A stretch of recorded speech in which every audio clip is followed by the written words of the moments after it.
揭谛，波罗僧揭谛，菩提萨婆诃。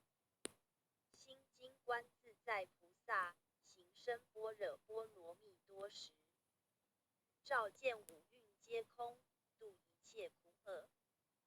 舍利子，色不异空，空不异色，色即是空，空即是色，受想行识亦复如是。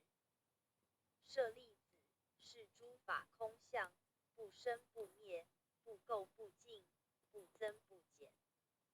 是故空中无色，无受想行识，无眼、耳、鼻、舌、身、意，无色、声、香、味、触、法，无眼界，乃至无意识界，无无明，亦无无明尽，乃至无老死，亦无老死尽。无苦集灭道，无智亦无得，以无所得故。菩提萨埵依般若波罗蜜多故，心无挂碍，无挂碍故，无有恐怖，远离颠倒梦想，究竟涅槃。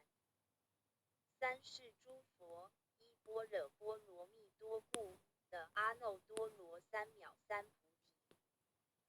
故知般若波罗蜜多是大神咒，是大明咒，是无上咒，是无等等咒，能除一切苦，真实不虚。